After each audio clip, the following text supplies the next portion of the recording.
The Court of Appeals framework in Dreher versus LA Department of Water and Power, which is currently pending at the Supreme Court. This is a bill that the district attorneys, myself, and others, and your staff worked to develop, including and eventually getting Aqua to become a sponsor. We're also seeing other folks jumping on, has a pretty large coalition of folks supporting, just passed the Assembly Local Government Committee and is moving on to the next committees. I provided testimony on your behalf last week. I'll mention a bill that's not on the slide, which is SB 1125, which is what we call a gut and amend. So it's a bill that was introduced without any substantive language, but was amended with language just last week, which would create a water rate assistance program for low-income individuals. We're tracking that bill right now. It seems similar to bills we've seen in the past, like SB 350. It seems like it's kind of started off as where SB 350 ended, which ain't no real funding source so far, just talks about the general fund. We're making sure Aqua is going to be taking a position on this in the near future in a state ledge committee. We know there's concerns about where the funding would come from, any mandates, as well.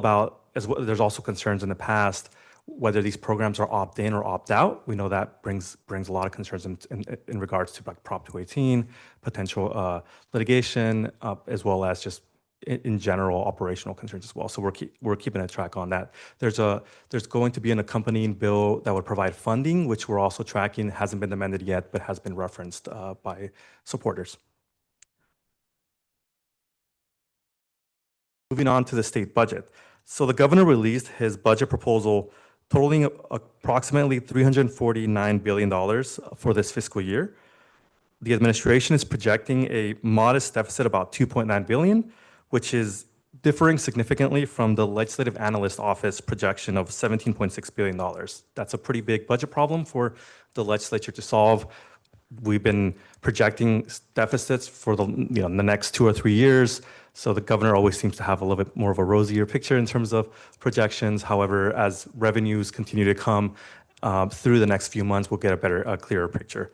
And as you saw on the first slide, our budget deadline is June 15th. So we will have a May revise proposal from the governor, where we will have updated revenue numbers as well as updated proposals from the state agencies in regards to what they're asking for. Go back here. I think I'm going too forward. Go back here. So the governor, it continues to emphasize investments tied to climate resilience, particularly in drought, wildfire, flooding, and extreme heat. Specific for this agency and others, and specific of interest to you, is Proposition 4 funding. We're on the second year of the spending plan. The administration is proposing approximately $2.1 billion in expenditures for Prop 4, which is a climate bond. Roughly $792 billion is proposed for water-related investments, which include drinking water, drought, flood, and water resilience projects. Of that $792 billion, included in that is $232 million for flood control projects, $173 million for drinking water projects serving disadvantaged communities, and about $68 million for water conveyance improvements. Additionally, there's more funding for wildfire resilience, extreme heat mitigation, and broader climate-related priorities.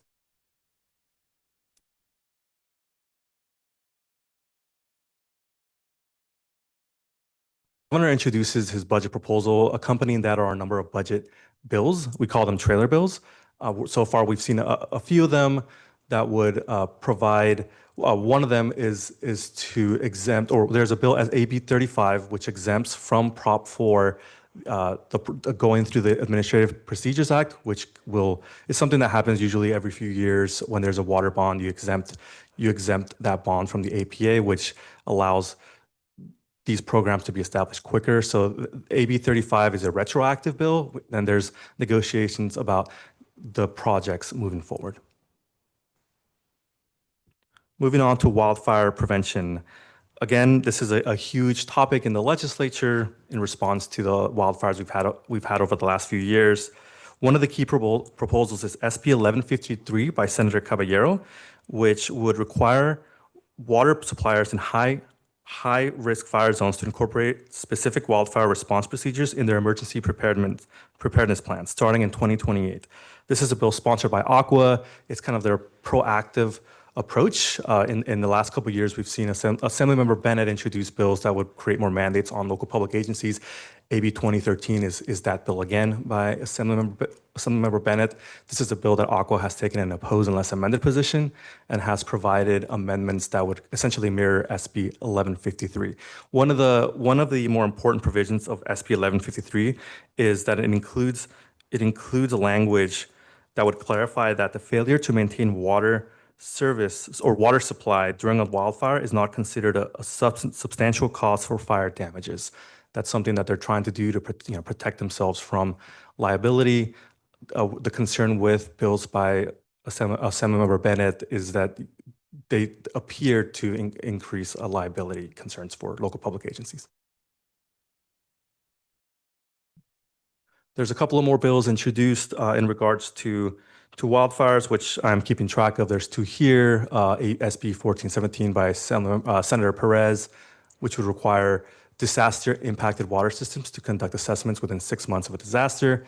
And then there's a bill, SB 1001 by Senator Archuleta, which would require Cal OES to create a ID program for water utility workers to gain access to restricted areas during disasters.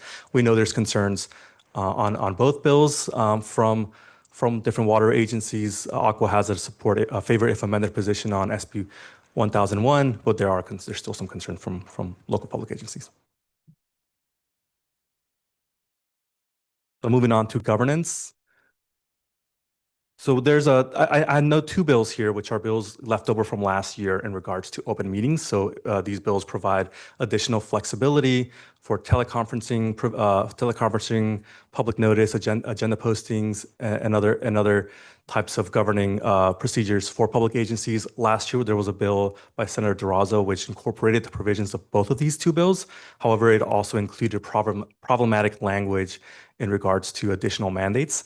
She did that as the chair of the Senate Local Government Committee. She was able to essentially take these two bills and force folks to vote on her bill, which included problematic provisions. So these two bills are still out there, but after speaking with the author's offices, they're not planning on remaining relevant to this issue. So I'm going to move on to the next slide. I'll stay on the slide for now. There is a bill that was just amended that I would like to mention. That's AB 2568 by Assemblymember Johnson. This bill, current law allows water districts to create ordinances for compensating their board of members. A restriction currently exists that limits compensations for up to 10 days per month. This new bill would increase this limit to allow board members to be compensated for up to 15 days in any calendar month. So it's related to governance. I don't think Aqua has taken a favorite position on this recently. The only real relevant bill on this subject. Moving on to local control. So I know this is a huge priority for the district and all public agencies, special districts, local governments. So this section, I usually like to include anything related to prohibitions on fees, restrictions on your ability to get fees or additional mandates. As Danielle mentioned, this is the section where our general philosophy is no legislation that captures everything. All districts are different. So I got a couple to talk about here. SB 1005. So some of these bills are good bills. So SB 1005 by Senator Caballero would allow local agencies to round cash payments, refunds or amounts up to the nearest 5 cents. Again, this is in response to the discontinuation of the penny. And then we have AB 1710. So every year there's a number of bills introduced by the legislature which would attempt to streamline permitting for development of housing. Usually, some of these bills are in response to like environmental litigation, so on CEQA. However, sometimes they go after local public agencies, the ability of local public agencies to include or gain fees from these developments. So Aqua has a not favored unless amended position on this bill, which would apply the reasonable person standard for reviews of housing development projects for the Permit Streamlining Act, which is a couple of years old, and would add post-entitlement permit standards, among others, to the list of ordinances, policies, and standards that can be vested under the Housing Accountability Act. As I mentioned, Aqua's taken a not favored unless amended, which is joined by your pretty much their twin agent or sister agency associations like CSDA and CMUA. They have proposed amendments to the author, so we're keeping a close eye on that. Moving on to drinking water quality mandates. On March 3rd of this year, the State Board discussed their prioritization of drinking water regulations development for this calendar year. Their recommendation, the staff recommendation is to adopt a proposed resolution that includes the same maximum contaminant levels from last year. So we're still talking about lead and copper rules. We're still talking about PFAS. We're still talking about cross connection control policy handbook revisions and others. In regards to the legislature, we've seen again an introduction of a similar bill from last year, SB 1313 by Senator McNerney, which would expand the authority of the State Water Board to provide grants or loans for addressing PFAS in drinking water or source water. It outlines possible funding sources for these projects and allows the board to execute the bill using a policy handbook or work plan, bypassing the usual Administrative Procedures Act. Aqua hasn't taken a position on this bill yet, but likely will be supportive.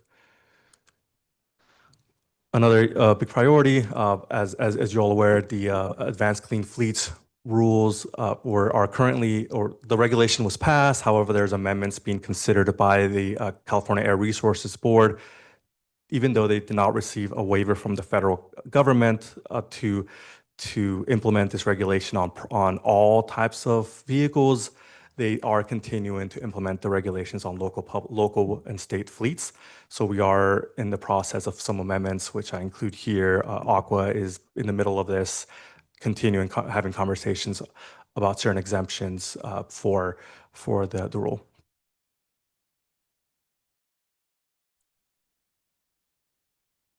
So water supply management. So over the last couple of years, we've seen a lot of progress for the Delta Conveyance Project. As you all know, this is the tunnel, or the one tunnel project. Last year, they've been receiving funding from a variety of state water contractors, and they've had a lot of pretty big wins. However, earlier this year, the Delta Conveyance Project supporters suffered a pretty major legal setback. The state's third district court of appeal rejected the state's plan to issue billions of dollars in bonds to fund its construction. Water rights hearings are still ongoing, along with planning and engineering work, which is what a lot of the state water contractors are funding. However, again, this is a pretty big setback. It's bringing into question whether this is something that's going to see a lot of progress by the time Governor Newsom leaves office. He's been a big supporter of the Delta Conveyance Project, yet we're seeing increased pressure from Delta legislators, so the Stockton area legislators who are opposed to the project. Also, on January, the governor announced the formal launch of the California Water Plan of 2028, which is the start of a multi-year effort to modernize statewide water planning in response to climate-driven extremes. This is the implementation of Senate Bill 72, which establishes an interim statewide planning target of 9 million acre-feet of water by 2040 and serves as a benchmark that includes supply, conservation, recharge, and storage to strengthen long-term reliability. The Department of Water Resources is convening an advisory group on shaping the work plan for both 2028 and 2033 updates. In regards to what's happening in the legislature, SB 1085 by Senator Durazo was introduced. This bill changes current law requiring cities or counties to identify public water systems for certain projects they approve, regardless of whether these projects fall under CEQA. This is something that Aqua currently favors. They want to make sure that we're approving certain projects that there's going to be enough water for these projects. Moving on to water conservation.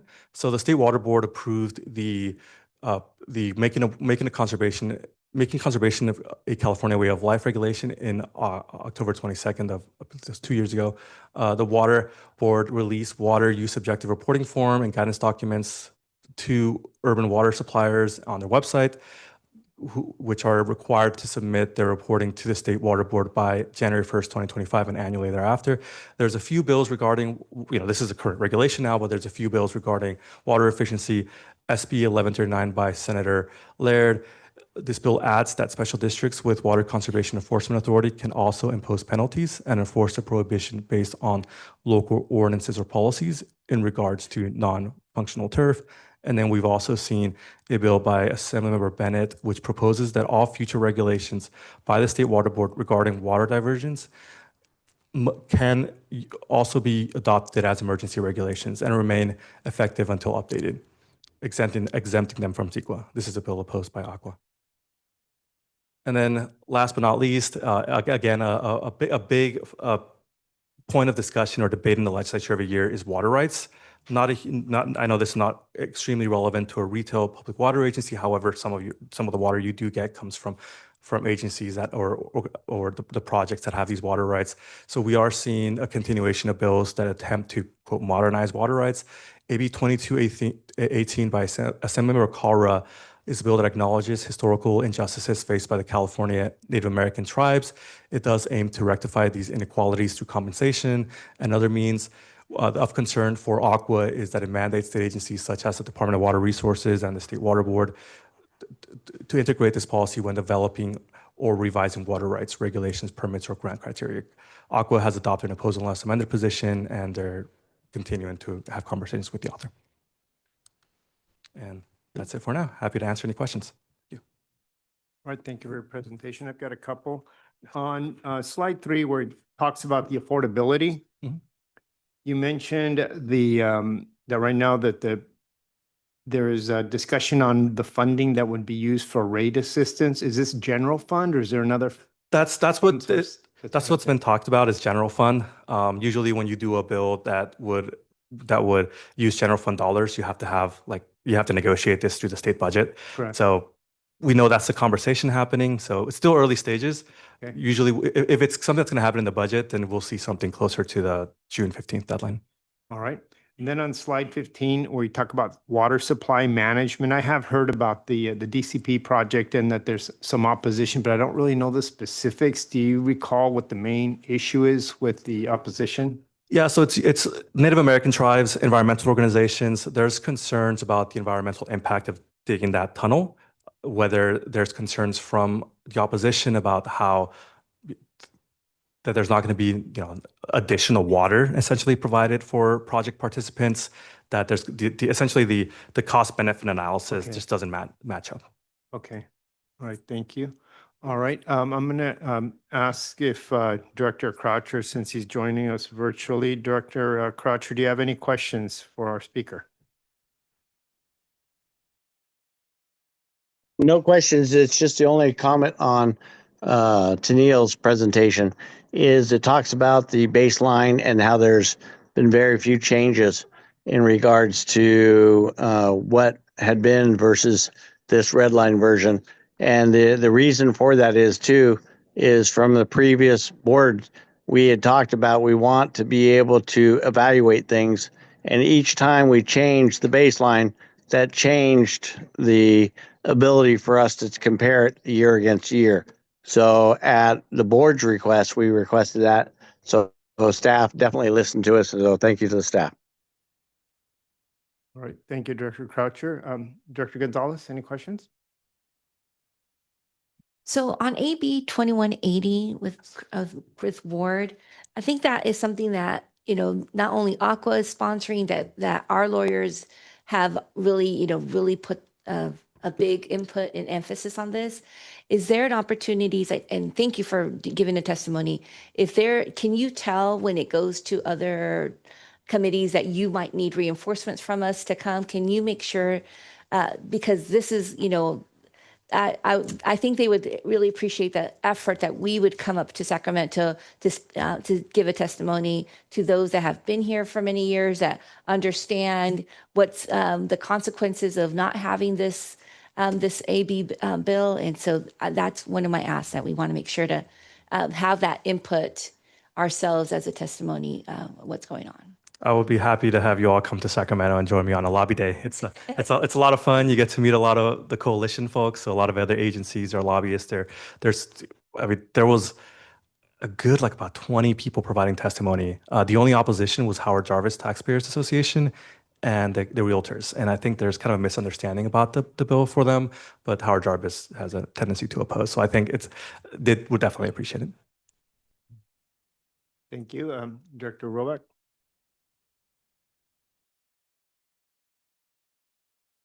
Going up to Sacramento, it's good to have you come down because, course. in our conservation and legislative committee, obviously you're always virtual, but it's always good, like I said, going to Sacramento and seeing people one-on-one. I can't resist saying this, you know me. You were talking about Native American tribes, and Yes. today the Solicitor General for the United States was making an argument when U.S. Supreme Court Justice asked him if Native Americans should be automatic citizens. He said he had to think about that. So Wow. I thought that was pretty interesting. Anyhow, moving on to, I had, a question actually here. So on we've talked about this at length, back when there was the fires here, but it made me think about it when we were talking about, the legislation that's being proposed up there. And we talk about, climate change. I mean, we look at, what happened up in LA and the reservoir that was out of, it was being, out of use and being repaired, and in the fact that it probably wouldn't have helped anyway. But I guess I'm wondering, is there, there's these big swings and these, all of these extreme events, what used to be a 100-year event is now like an every couple of year event. Yeah. So is there any talk about requiring water districts to have a larger volume of water available? I'm not suggesting there should be, because that'd be Yeah. very expensive, but I'm just wondering where the discussion is going up in Sacramento. It's more about planning. I haven't heard that specifically in terms of having a larger volume of water. It's more ensuring that your systems don't stop working at the time, right? Like the pressure, Makes the water pressure. I think there's an understanding from folks that higher or larger reservoirs are not something that's feasible in the short term. So I think a lot of the stuff here is in the short term Okay, solutions. well, something like that happened with LADWP, Mhm. assuming you know the specifics of that Yeah. reservoir that was out, Yeah. I assume there's legislation, or maybe not, or like I said earlier, maybe it didn't even matter. So The timing of, repairs on stuff like that. I mean, and I think normally, even us, we kind of time things for seasonally, don't we? Yeah, I mean, we do, but again, it's just more for just our general operations and balance of the system, because the system is not designed to fight wildfire. Urban water systems are not designed to fight Right. fire. there is a bill. I don't have it here. It's a new bill that was just gutted and amended. So it's a bill that was just amended from unrelated language that would there's and I met these individuals at the Aqua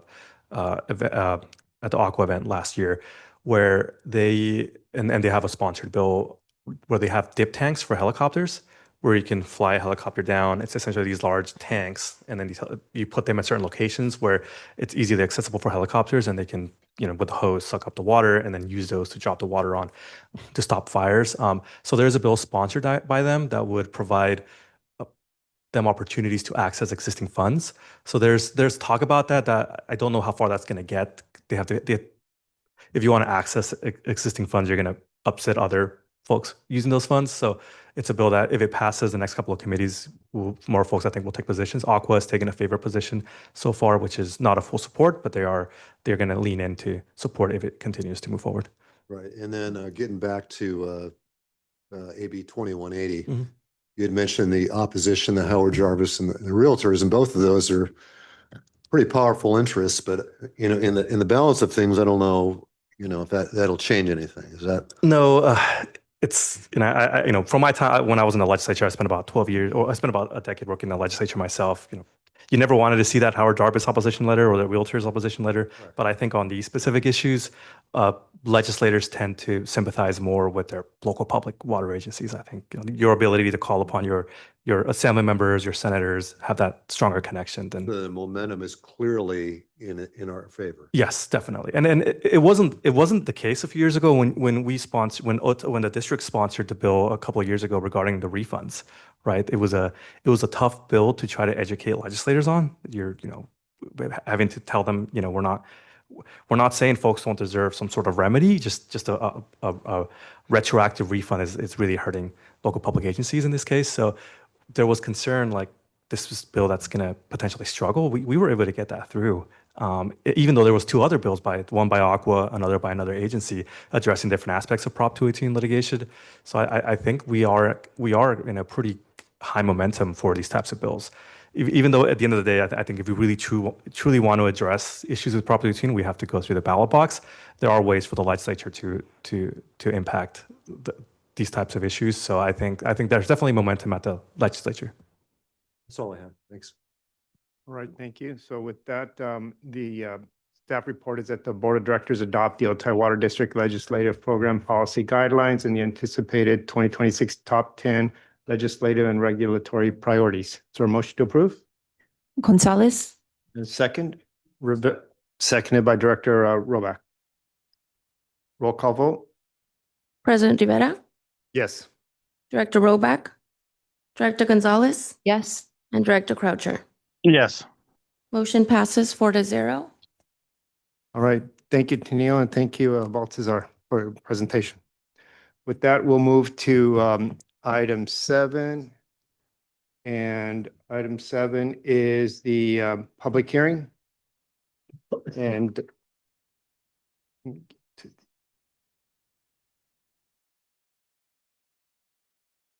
the public hearing on the Board of Directors per diem rate. The board will be holding a public hearing to hear the public's comments on the proposed 4.97% increase to the Board of Directors per diem rate for attending meetings and performing the duties of their office. A, adopt ordinance number 603 to approve the proposed 4.97% increase to the Board of Directors per diem rate for attending meetings and performing the duties of their office, and adopt resolution number 4471, amending policy 08 to reflect the new per diem rate. So I will now open the public hearing. Staff presentation? It's just be brief, President Rivera. And so as we have the last couple of years to get the per diem back up to, it hadn't been updated in many, many years. And so by law, it can be updated annually at not to exceed 5%. So it's being proposed as a modest, just under 5% to 191. And so policy, this resolution is to amend that increase to the per diem. There's a couple of little just administrative updates to policy 8, but nothing functional, just reflecting some language and some names of committees and groups. And so with that, I guess you can't answer any questions yet, but No. that's the presentation. All right, so do we have any public testimony? This is the opportunity for the public to address us on this matter.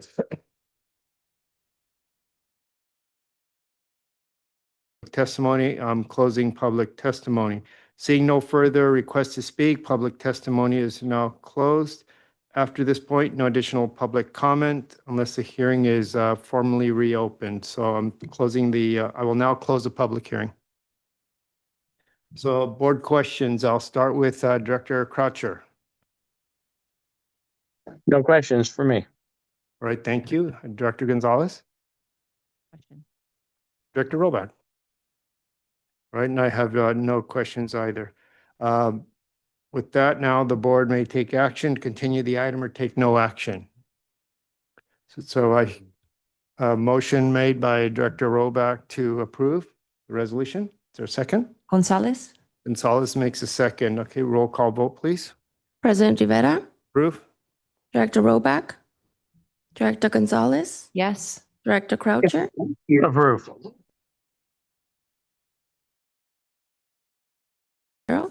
Okay, thank you.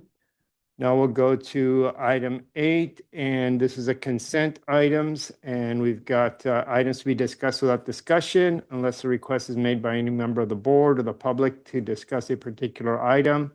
Item 8A, adopt resolution 4472, amending policy 29, claims handling procedure to delegate authority to the general manager to take action on government claims. And 8B, authorize the general manager to enter into a professional services agreement with Reward Strategy Group Incorporated for a classification and total compensation and benefit study for a total not to exceed $119,480. Do I have any comments from you, Director Croucher? No comments from me. Directors wishing to speak on the consent item? To approve items 8A and B. Made by Director Roback. Is there a second? Gonzalez, Gonzalez, second. Roll call vote, please. President Rivera, Yes. Director Roback, Director Gonzalez, Yes. All right, I got a phone call. and Director Croucher. Yes. Motion passes 4-0. All right, thank you. Now we'll go to action items. Number 9A is to approve the district's proposed FY 2027 to FY 2030 strategic plan. Michael Kerr, presentation.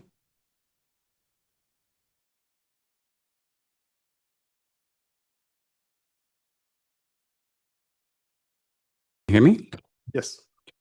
Okay, before I begin, I just want to, thanks, to acknowledge President Rivera, Vice President Roback, and the rest of the board and General Manager Martinez for your support throughout this process. Contributions from the chiefs and staff were also instrumental in developing this strategic plan.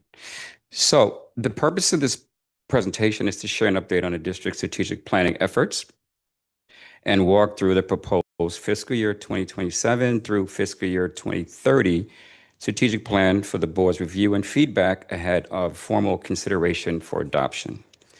The plan reflects staff's engagement, board input, AWWA, benchmarking, and uses a balanced scorecard framework to connect priorities to measurable outcomes.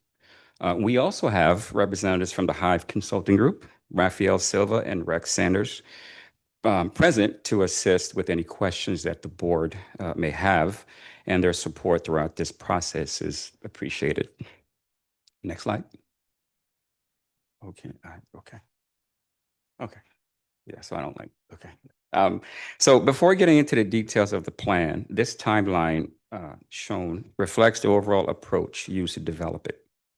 The process began with staff's engagement to assess current conditions and identify key priorities. This input was then brought together into an initial framework and shared with the board in December with support from the Hive to help guide this direction. Since then, staff have continued refining the plan, translating that direction into strategies, objectives, and performance measures. So next slide, please. So through staff's engagement and board input, a few key themes began to emerge that are helping shape the plan. At the highest level, these themes focus on customer and community engagement, workforce and leadership development, infrastructure and asset optimization, long-term financial stewardship, and how AI can support more data-informed operations. Taken together, these themes set the foundation for the new plan and guide its organization across the balanced scorecard perspectives. Next slide. So as a quick reminder, before we get into the actual objectives, the plan continues to be organized around the 4 balanced scorecard perspectives: customer, financial, internal processes, and learning and growth, which helps guide how everything is structured. We'll start with the customer perspective, focusing on transparency, communication, and engagement. So at the highest level, this perspective focuses on improving how the district communicates, strengthens our presence in the community, and creating more opportunities for two-way engagement, including improving our digital platforms and multilingual outreach. It also includes continuing in-person engagement through community events and regional outreach, creating more opportunities to connect, share information, and hear directly from our customers. Next slide. Next, we'll move on to the financial perspective, which focuses on reliability, resilience, and long-term planning. This includes advancing asset management, using data to better inform repair and replacement decisions, and strengthen long-range capital planning to help extend asset life cycles. It also includes strengthening overall resilience, including cybersecurity preparedness, to support continuity of operations under changing conditions. Next slide. Continuing with the financial perspective, this section looks at long-term planning for recycled water, wastewater, and overall water supply reliability. This includes identifying infrastructure needs, evaluating life cycle strategies, and coordinating regionally to support informed, cost-effective decisions over time. The images here reflect some of that work in progress, including leadership tours of the 870-2 reservoir project. Next slide. Next, we'll move to the internal business process perspective, which looks at how we align our workforce practices and technology to support efficient and reliable operations. This includes refining workforce capacity and staffing to better align with current and future operational needs.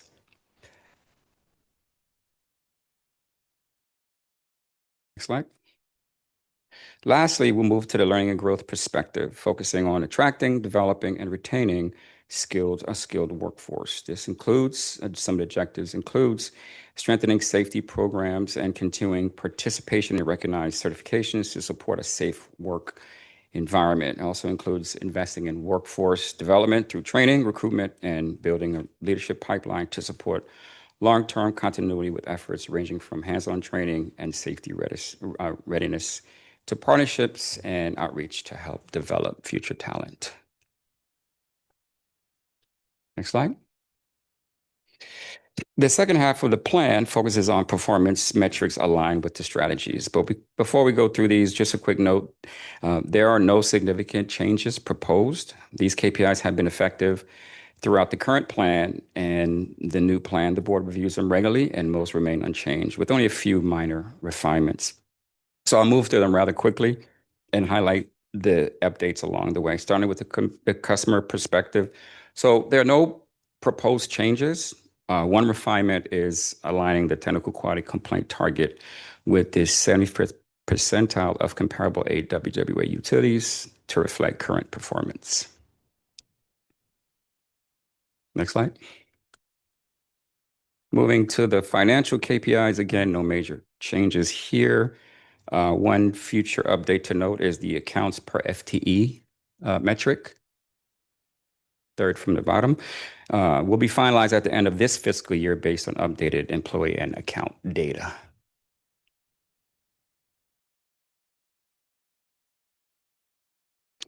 Continuation with the financial KPIs. Again, no changes to the remaining metrics. Next slide. Jumping over to the internal business processes, KPIs, a few minor refinements to note. The direct cost of treatment metric will be updated once new data becomes available. The hydrogen maintenance and valve exercising targets are also being adjusted to better align with the 5-year maintenance cycle, with valve exercising also shifting from quarterly to annual reporting to better reflect how the work is performed operationally. Next slide. Internal business processes KPIs. There's one minor refinement, the injury incident. The last at the bottom is being slightly adjusted to align with updated AWWA percentile data.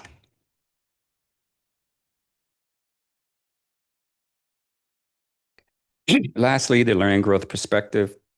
All 3 indicators here will remove from quarterly reporting to annual for better consistency throughout.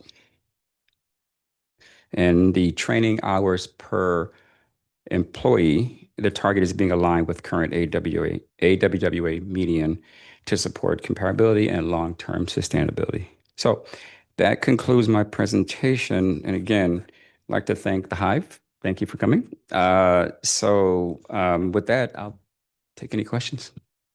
All right, thank you, Michael. It was great working with the Hive and staff on the strat plan update. And I do have one question. It pertains to the top priorities over the next 3 to 4 years. I know this is kind of short term compared to the big picture of the life of our assets. And so my question is on the technology part of it, if the Otay Water District is using the asset management program to its full capabilities, taking advantage of technology and not the day after it's invented, but kind of looking at what works best for our organization and then shifting our needs and to better able to identify that we're on the right track with maintaining our assets. So I'm sorry. So I know the strat plan, we talk about top priorities over the Yeah, next 3 to yeah. 4 years. So with technology, are we embracing the technology that may come across in the water industry to help us make better decisions? Or do we feel that new technology comes in? We got to wait a while to see if this is something we want to go for? So we have had those discussions with Andrew and operation folks that, you know, we're not behind the curve with AI, but we are managing it as far as incorporating it into the district.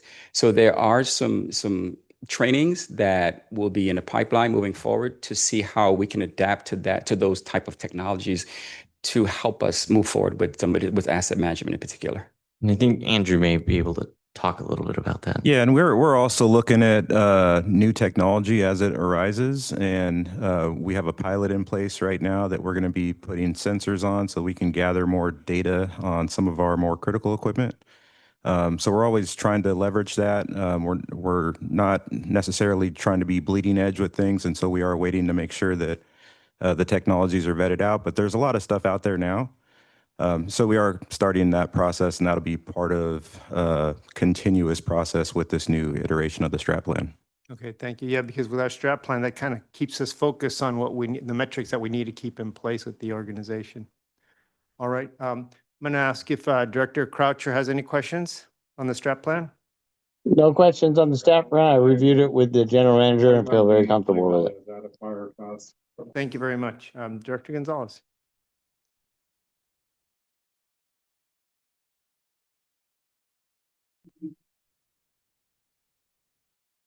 Yeah, I have a question. And so this isn't numbered, but it's where we are talking about learning and growth to attract development and retain a high performance and skilled workforce.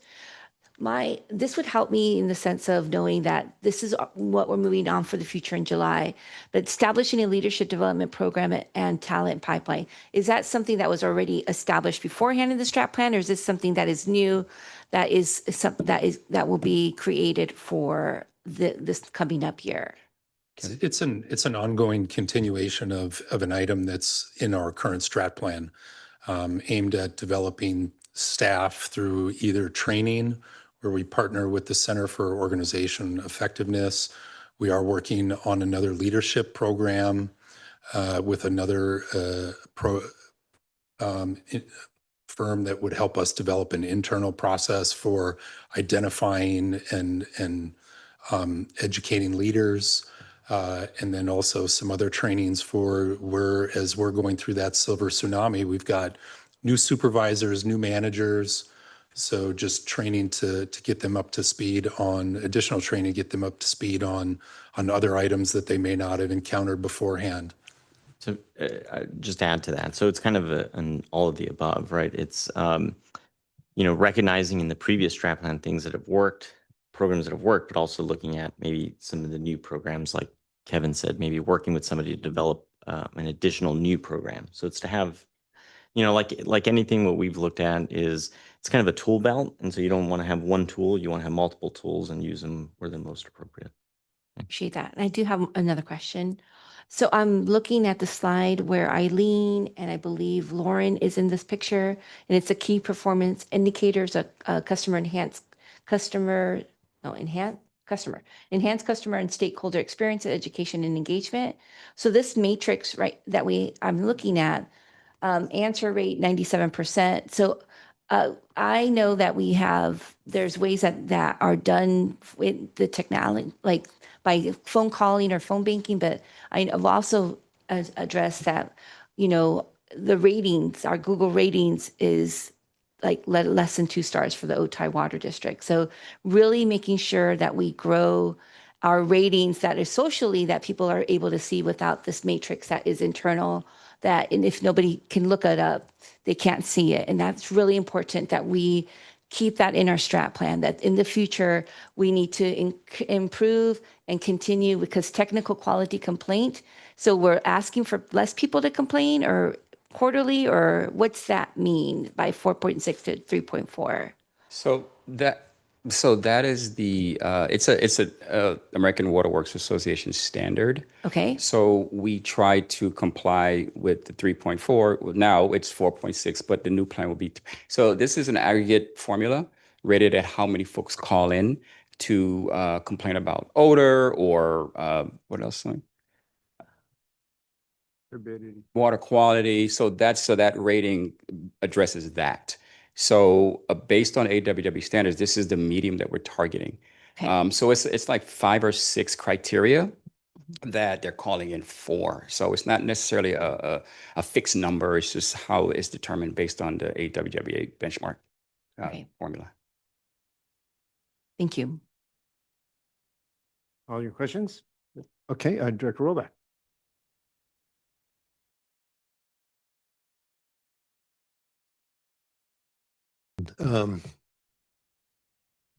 Strategic plan is what underpins the whole organization, whether it be OTI or a business, it's foundational. So surprising me in a way, as much time as we talked about back in December on the updating the strat plan, I was expecting something more.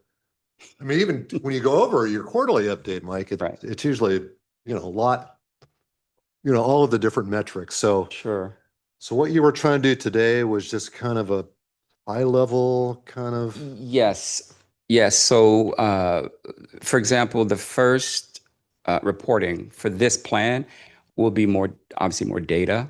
This is a high level of the objectives that were defined Right. and discussed during the workshop. So again, to answer your question, yes, this is more of a high level. Right. Okay. So one of the things, it's back in the, one of the early slides, I'm trying to think of the number. It would be the theme. I guess it's under themes, whatever number that is. Okay. Yeah. So one of the big things we talked about in that is artificial intelligence back in the December meeting. Mhm. You didn't really talk about that a lot today, except, streamlining processes. I think President Rivera was talking about incorporating technology and everything, and you commented on that.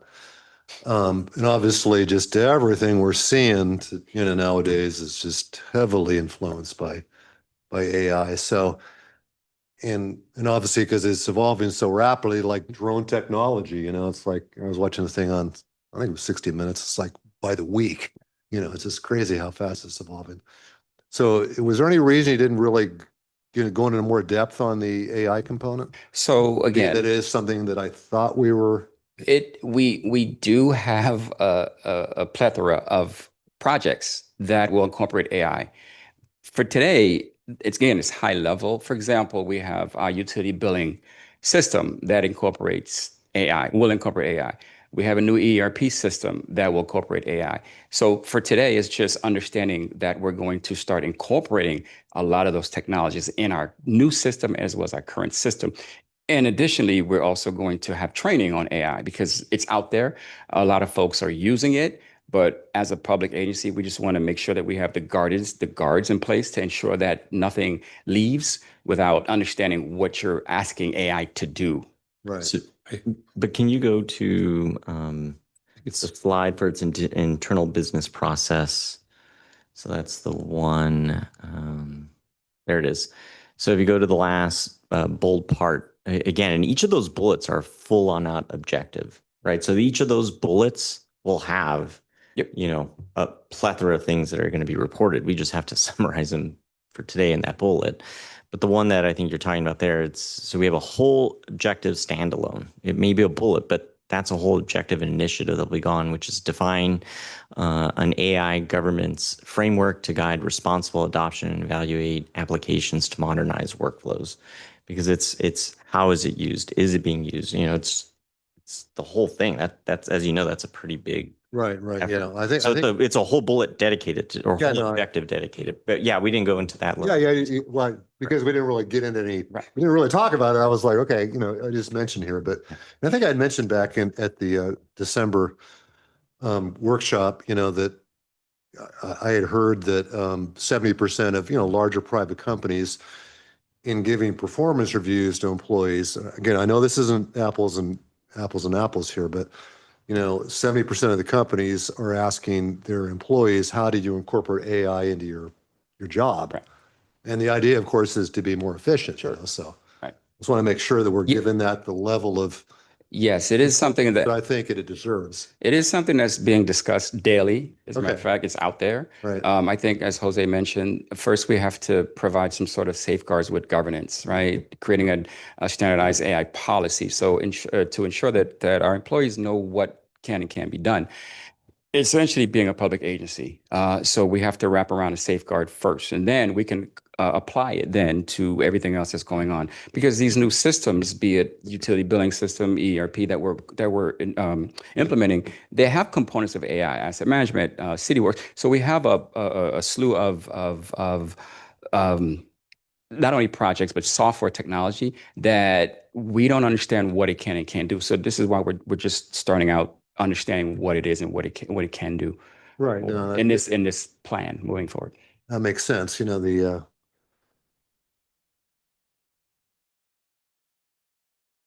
the Defense Department incorporated AI in targeting, and it resulted in a tragic loss of life. Mhm.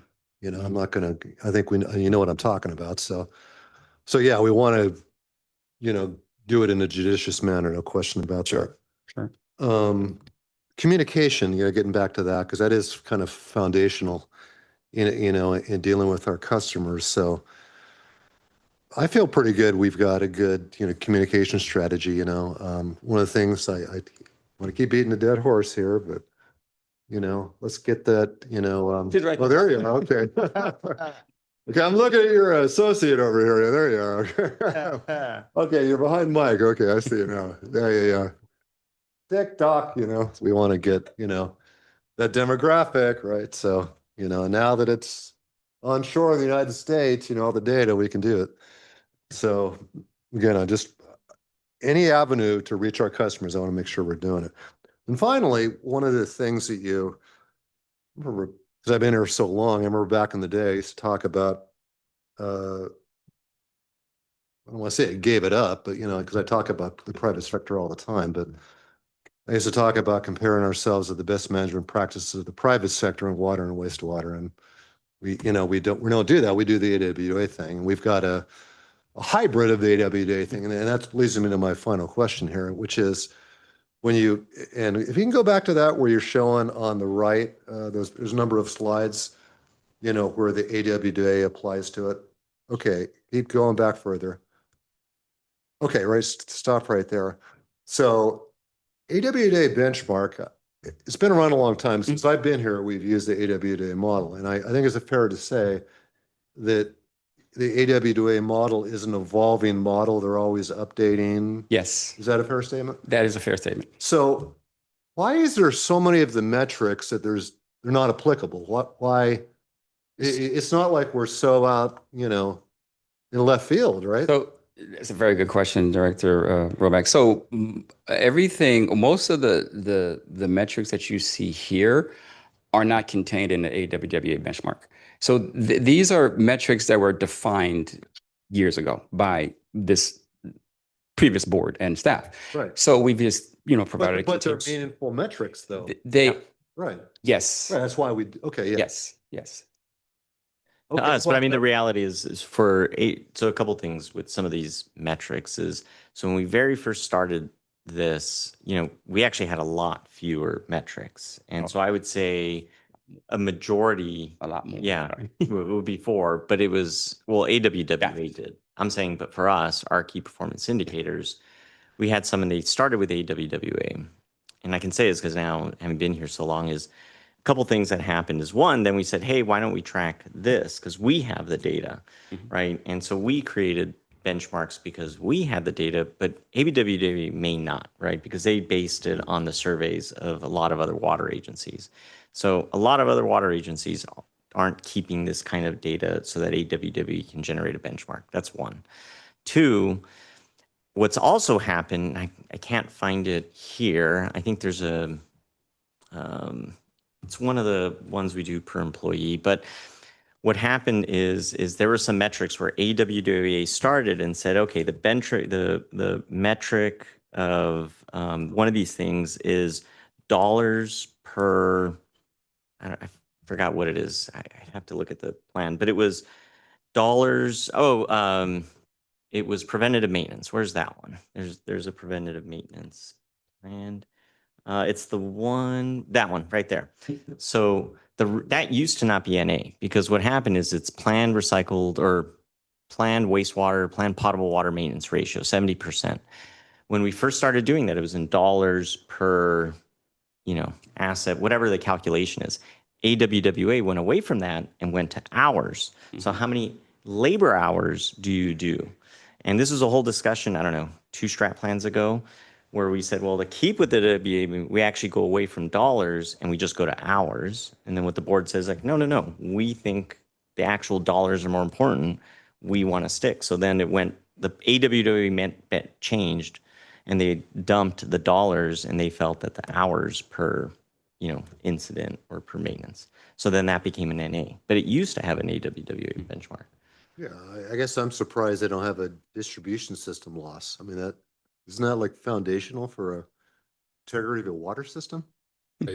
I guess my thought is that it's because it's a national measure, our focus on distribution loss may be different than a water agency in the that's true. Midwest or Right, Northeast, a region with Exactly. plenty of water Could be supply. 20%. Okay, Correct. Yeah. Okay, I guess that makes sense. Yeah. Yeah. The age of the system. Yeah.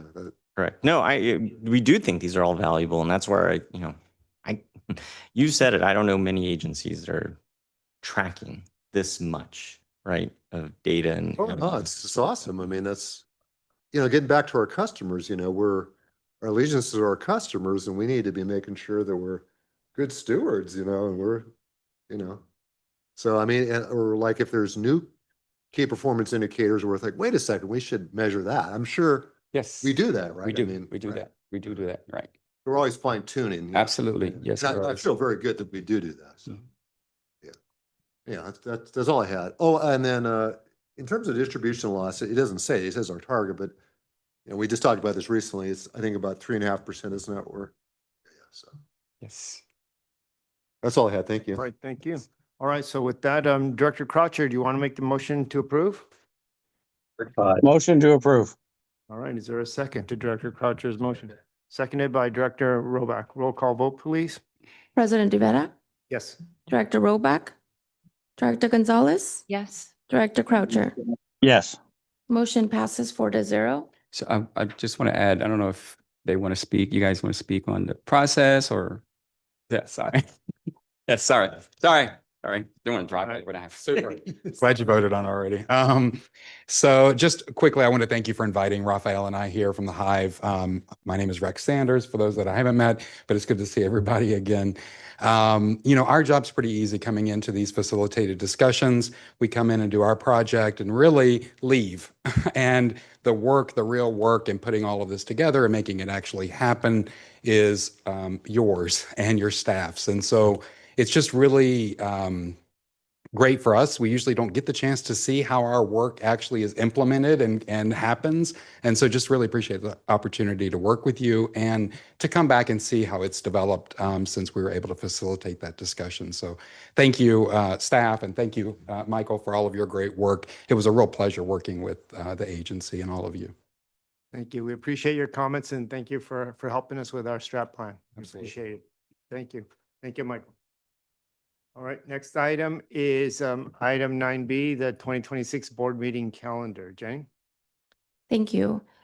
This month, the committee meetings are scheduled as follows. The Engineering Operations and Water Resources Committee is scheduled for Wednesday, April 22nd at 12 p.m. The Finance and Administration Committee is scheduled for Thursday, April 23rd at 12 p.m. And just a reminder that we have a special board meeting for the budget workshop on Monday, April 20th at 12 p.m. That meeting will be held in the district's training room. And there are no other changes to the calendar as of today.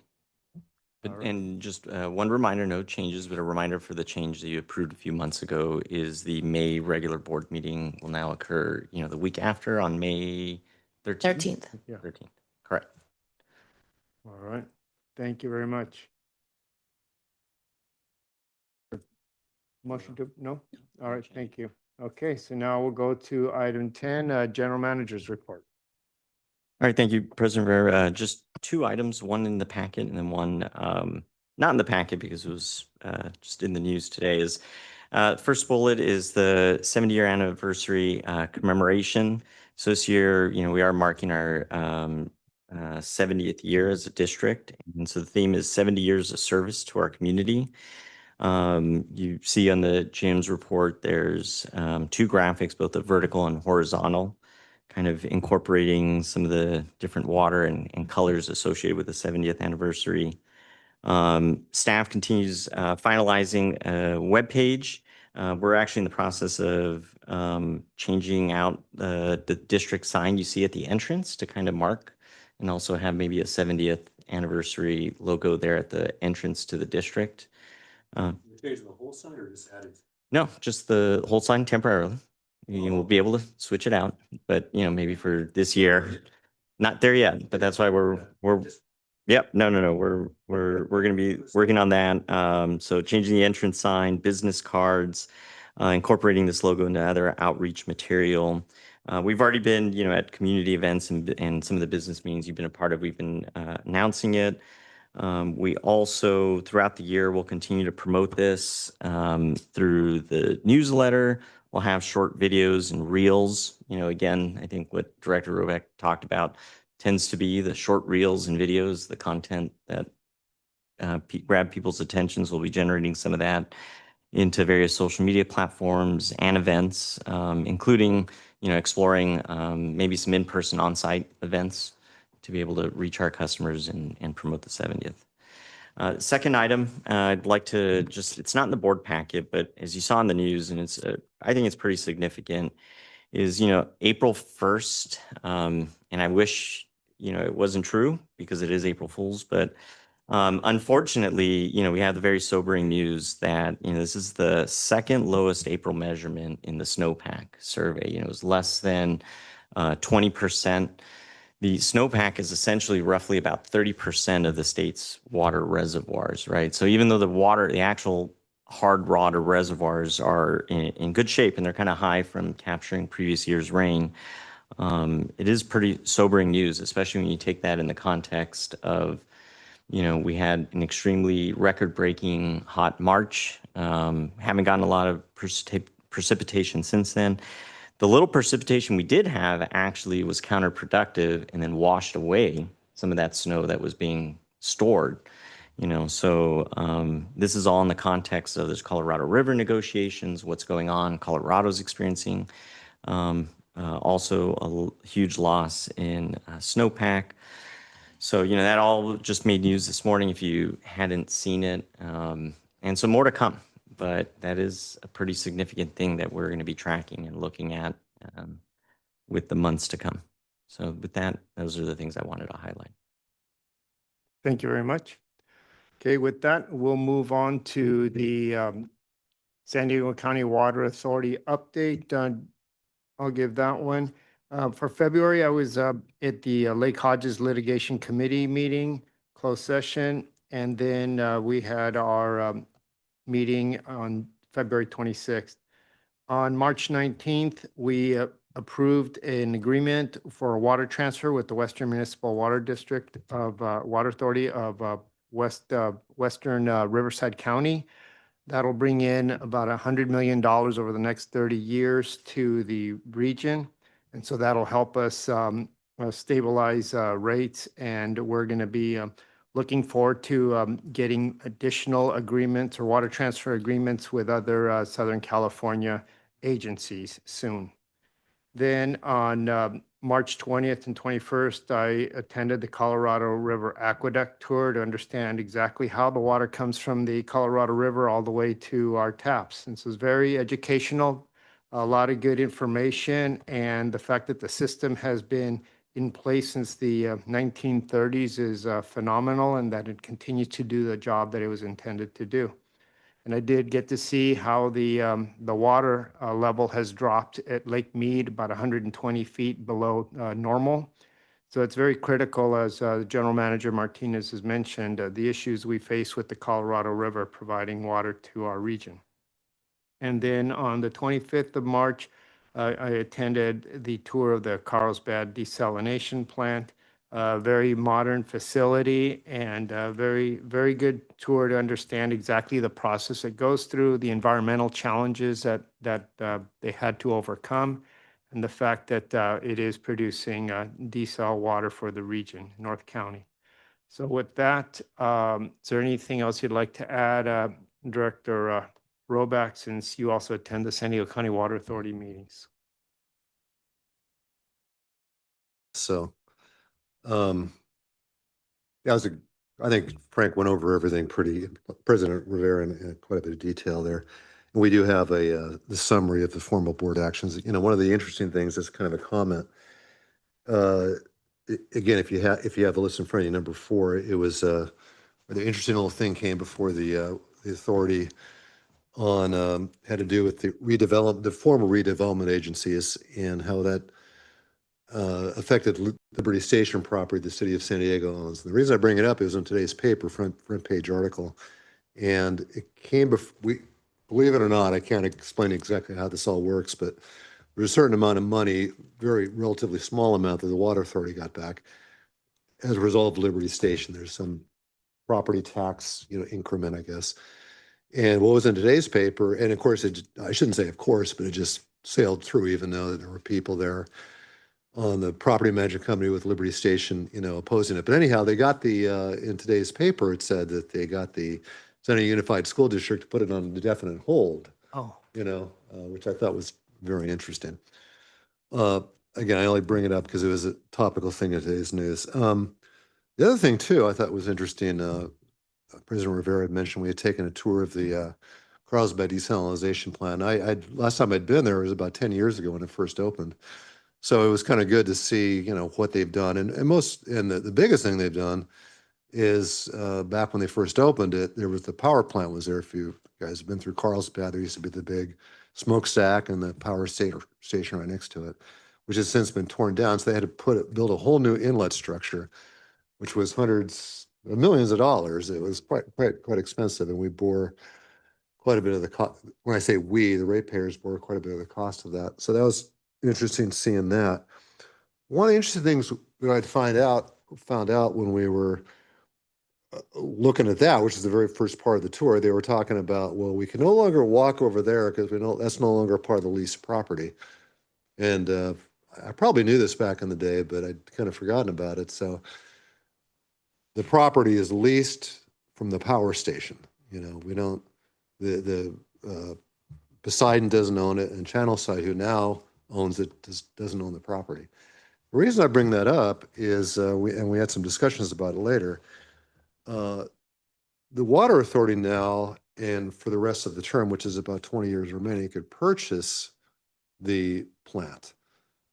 But as we all might know, it kind of, even though I'm in real estate, you'd rather own the property than lease the property. So I think if they ever do decide to purchase the property, I think that's a real fly in the ointment. So, and in fact, even the gentleman who was leading the tour from the Water Authority acknowledged that the Water Authority owns the properties that they, deal with. So that I thought that was really interesting. So we're not actively looking, to purchase the property, but that is something that they've acknowledged that it could come up. So yeah, that's all I have. Thanks. All right, thank you. So now we'll go to President's Report Request, item 13 on, oh no, Metro wastewater, JPA. Director Rollback, item 12. Well, We've got a meeting coming up at the last one. I don't. we'll see, the last month it was canceled, so no I don't think there's really any written report because our meeting's tomorrow, so, yeah. All right, thank you. All right, so item 13, President's Report Request. I was not at the last board meeting, but since that meeting, reported out that there's an ad hoc Salt Creek meeting with legal counsel early February. Then meeting with the general manager to review the draft agendas for the committees, and attended the EOWR meeting. Then CSDA dinner meeting on cybersecurity issues, and agenda briefing with Director Roback on the San Diego County Water Authority agenda, and the East-South agenda briefing caucus with General Manager for San Diego County Water Authority. For March, had again another San Diego County Water Authority agenda briefing prior to the Western Municipal Water Agreement transfer, the water transfer agreement, and had another South and East Caucus meeting with the General Manager for the San Diego County Water Authority. We had an ad hoc Otay Water District negotiations meeting with the consultant and some staff, and Board of Directors agenda briefing with Acting General Manager Andrew Jackson. And then a phone call with the General Manager Martinez regarding Otay Water District matters. So that completes my President's report request. So with that, we'll go to item 14, and I'll start off with Director Croucher. Do you want to give your report? I have no report for this month. Continued improvement. I appreciate the support, and we'll continue to provide a stable base for the district. Thank you very much for your contributions. With that, Director Gonzalez, your report.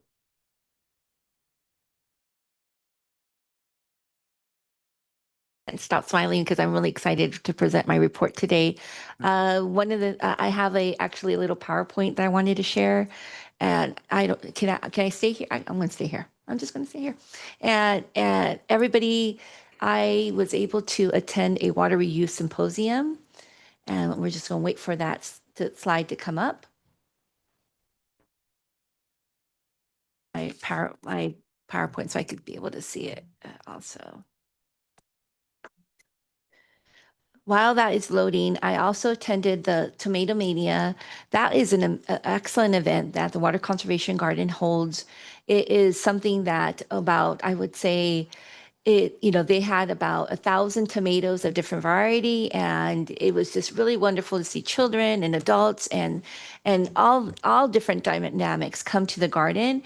What was excellent is that the Water Conservation Garden communications team is excellent in being able to promote. I met people from Fallbrook. I met people from different areas, not only East County. So that was really nice. And so afterwards, I went to the Water Reuse 2026 Symposium. And if we can expand that. So it was held here in Los Angeles. So I was able to get to meet staff from Metro Water.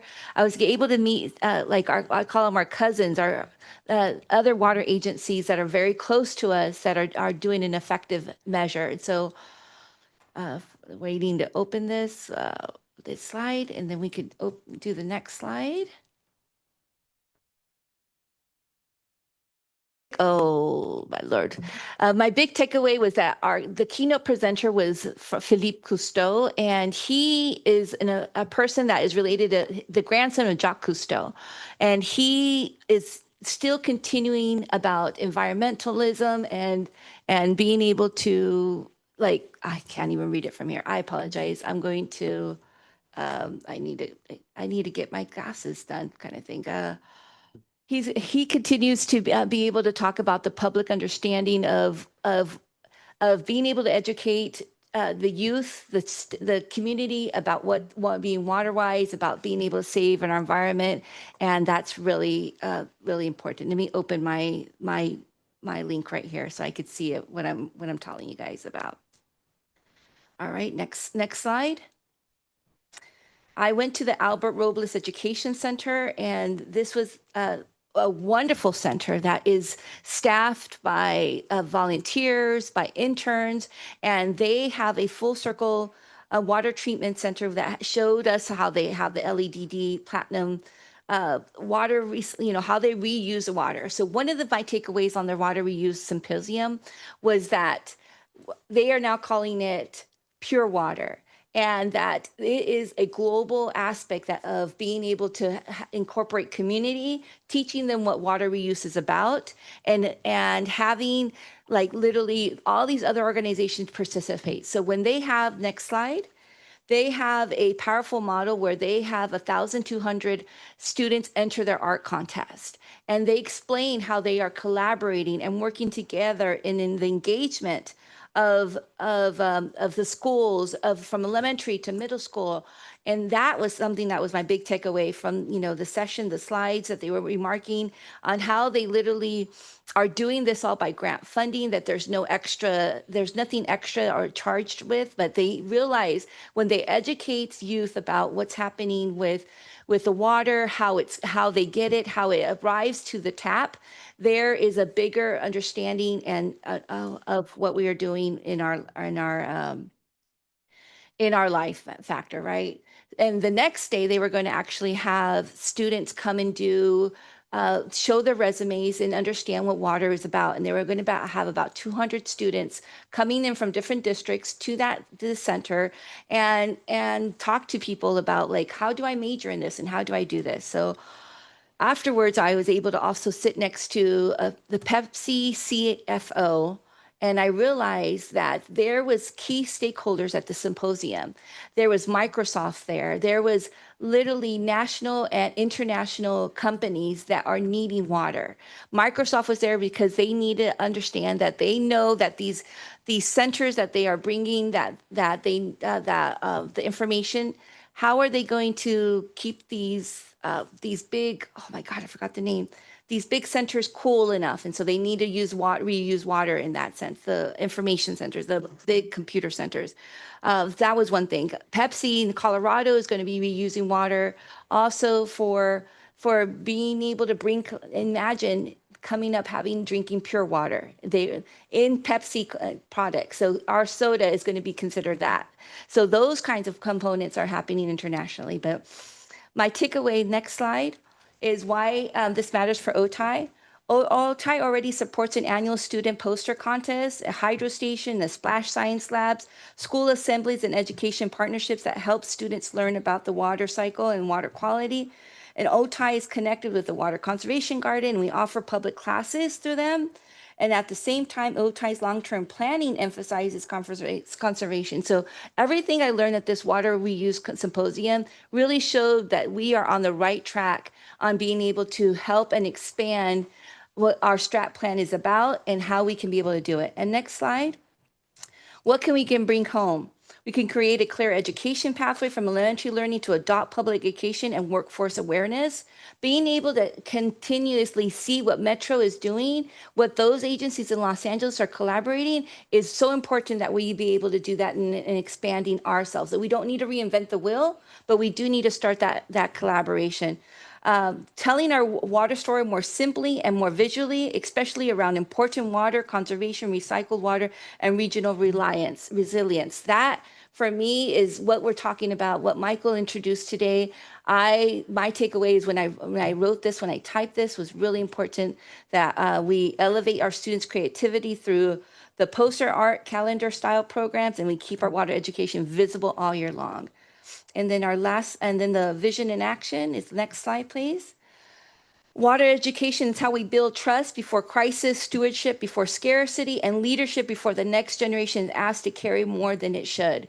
This is my takeaway for this water reuse symposium, was that our children, our students are our future, and we need to have that collaboration in those conversations. I was able to see workshops 100% seeing the students solving the brine problem and how they were able to present. And they were engineering students that they were saying, I'm going to be going to MIT, I'm going to be going to Berkeley. And my question to them is like, are you guys thinking about majoring in water? And they said yes. And this only happened to them because their teacher in high school presented this project for them. And so if we can be able to do that in our internships and our programs, I think this would be an amazing way that OTI expand and improve and be able to collaborate in that connection. So the last picture right there is my thank you for letting me to be able to, last picture.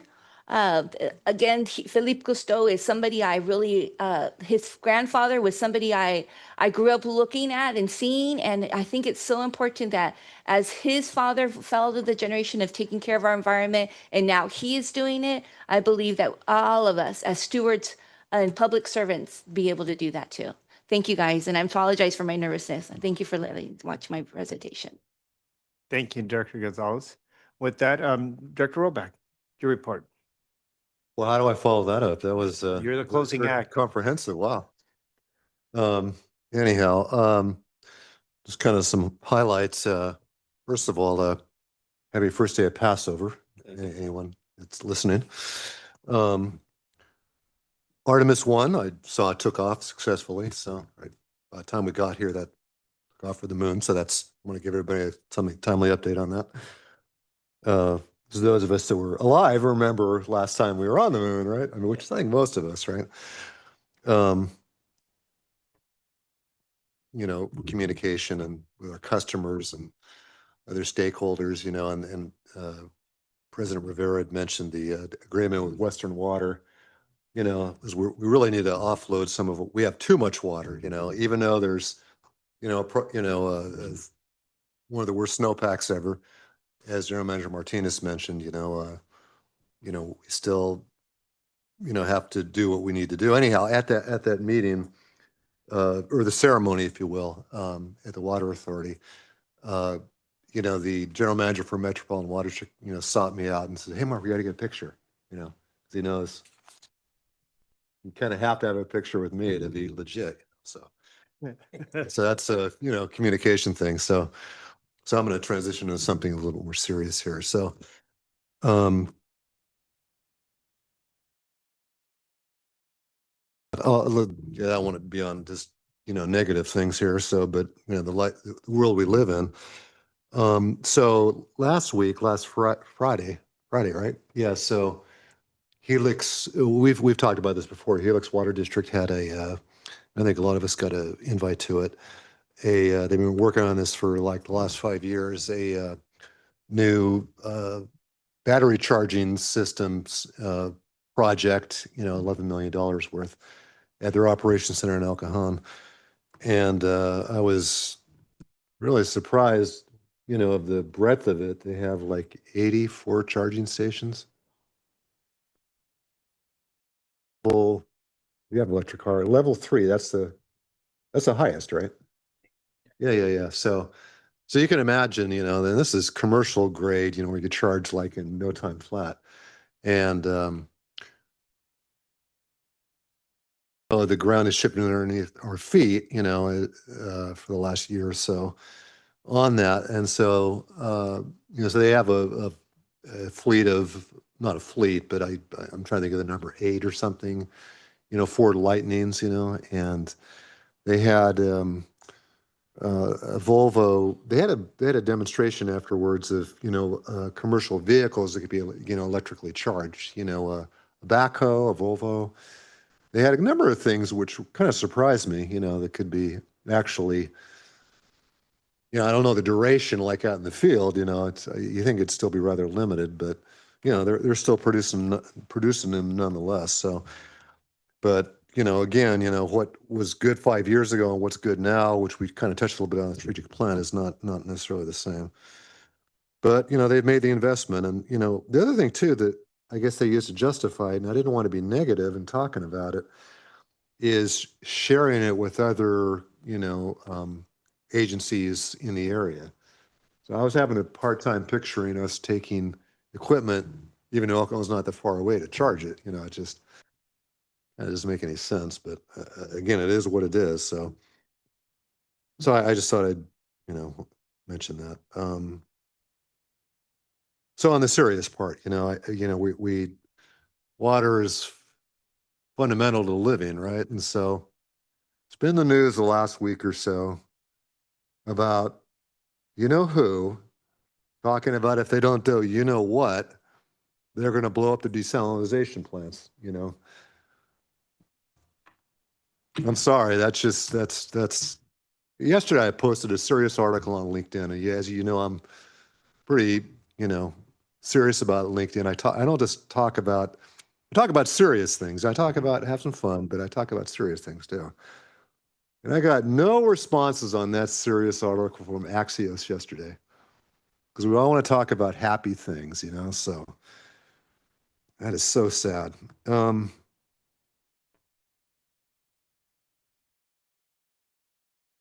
social media is April Fool's Day. It is. So today on my X account, and it's in the news, so I tied it with a serious thing, you know. So whether or not it can actually happen is another whole other matter. But there's a think tank out of Colorado that wants to do nuclear power desalination plants along the Pacific coast to, you know, alleviate the Colorado River issue. So I had Gemini design a nuclear powered desalination plant in San Diego. So you can see that on my X account. So now whether or not it actually, you know, looks, you know, from an engineering standpoint legit, you know, most people thought it did. anyhow, that's all I have. Thank you. All right, thank you, Director Roback. All right, with that, then we'll go to Otay Water District Financing Authority, item 15, no matters to discuss.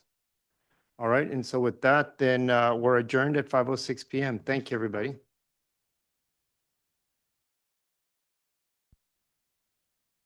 Thank you, everybody.